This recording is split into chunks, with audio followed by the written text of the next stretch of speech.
Ce cochon de Morin de Guy de Maupassant. Première partie. Ça, mon ami, dis-je à la barbe, tu viens encore de prononcer ces 4 mots. Ce cochon de Morin. Pourquoi diable n'ai-je jamais entendu parler de Morin, sans qu'on le traitât de cochon? La barbe, aujourd'hui députée, me regarda avec des yeux de chat huant. Comment, tu ne sais pas l'histoire de Morin, et tu es de La Rochelle? J'avouai que je ne savais pas l'histoire de Morin. Alors la barbe se frotta les mains et commença son récit. Tu as connu Morin, n'est-ce pas? Et tu te rappelles son grand magasin de mercerie sur le quai de La Rochelle? Oui, parfaitement. Eh bien, sache qu'en 1862 ou 63, Morin alla passer 15 jours à Paris, pour son plaisir ou ses plaisirs, mais sous prétexte de renouveler ses approvisionnements. Tu sais ce que sont, pour un commerçant de province, 15 jours de Paris. Cela vous met le feu dans le sang. Tous les soirs des spectacles, des frôlements de femmes, une continuelle excitation d'esprit. On devient fou. On ne voit plus que danseuses en maillot, actrices décolletées, jambes rondes, épaules grasses, tout cela presque à portée de la main, sans qu'on ose ou qu'on puisse y toucher. C'est à peine si on goûte, une fois ou deux, à quelques mets inférieurs, et l'on s'en va, le cœur encore tout secoué, l'âme émoustillée, avec une espèce de démangeaison de baisers qui vous chatouille les lèvres.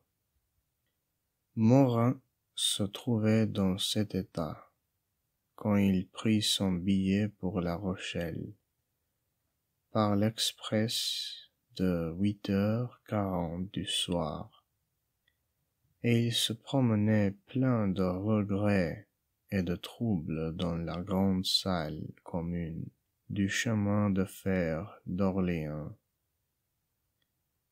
quand il s'arrêta net devant une jeune femme qui embrassait une vieille dame.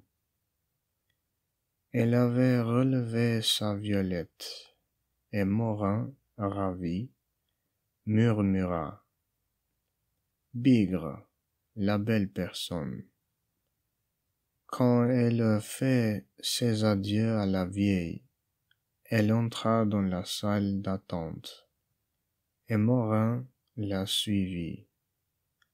Puis elle passa sur le quai, et Morin la suivit encore. Puis elle monta dans un wagon vide, et Morin la suivit toujours. Il y avait peu de voyageurs pour l'express. La locomotive siffla. Le train partit. Ils étaient seuls. Morin la dévorait des yeux. Elle semblait avoir 19 à 20 ans. Elle était blonde, grande, d'allure hardie. Elle roula autour de ses jambes une couverture de voyage et s'étendit sur les baguettes pour dormir. Morin se demandait: qui est-ce? Et 1000 suppositions, 1000 projets lui traversaient l'esprit. Il se disait, on raconte tant d'aventures de chemin de fer. Ce n'est une peut-être qui se présente pour moi. Qui sait, une bonne fortune est si vite arrivée.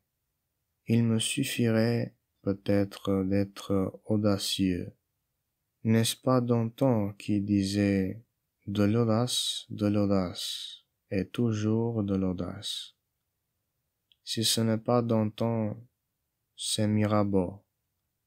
Enfin, qu'importe. Oui, mais je manque d'audace. Voilà le hic.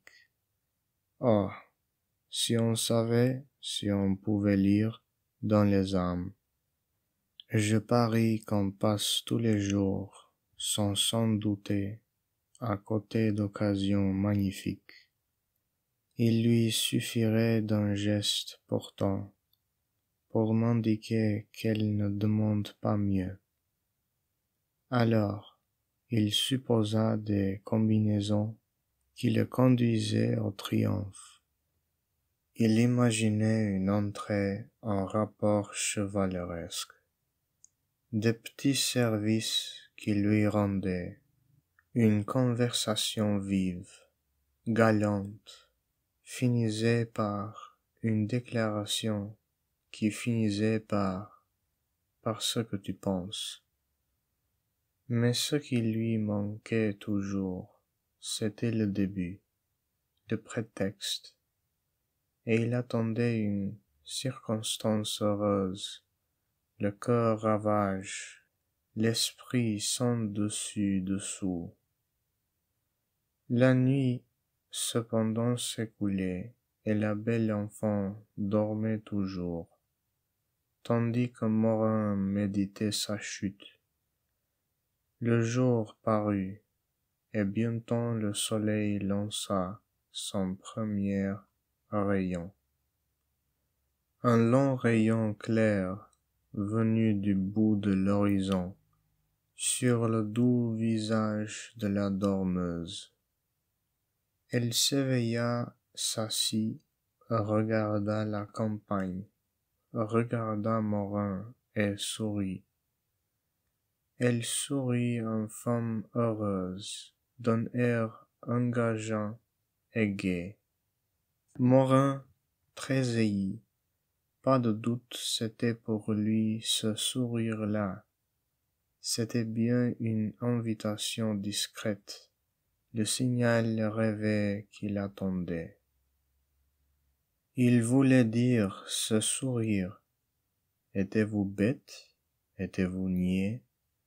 Étiez-vous jobard?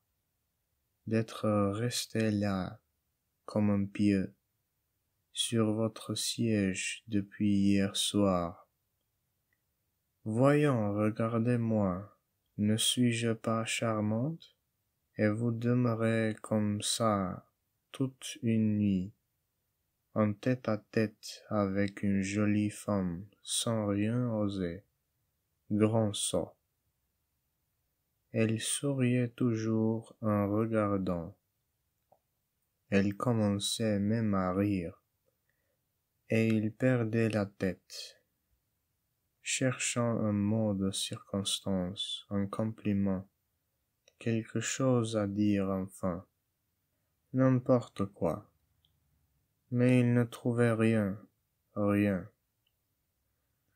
Alors, saisi d'une audace de poltron, il pensa, tant pis, je risque tout. Et brusquement, sans crier gare, il s'avança les mains tendues, les lèvres gourmandes, et la saisissant à plein bras, il l'embrassa. D'un bond, elle fut debout, criant « Au secours !» hurlant d'épouvante, et elle ouvrit la portière, elle agita ses bras dehors, folle de peur, essayant de sauter, tandis que Morin, éperdu, persuadé qu'elle allait se précipiter sur la voie, la retenait par sa jupe en bégayant. Madame, oh, madame! Le train ralentit sa marche, s'arrêta. Deux employés se précipitèrent au signaux désespérés de la jeune femme qui tomba dans leurs bras en balbutiant. Cet homme a voulu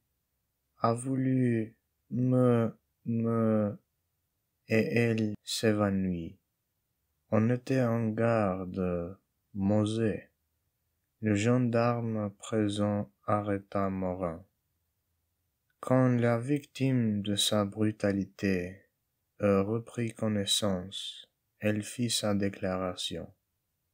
L'autorité verbalisa, et le pauvre Mercier ne fut regagner son domicile que le soir, sous le coup d'une poursuite judiciaire pour outrage aux bonnes mœurs dans un lieu public.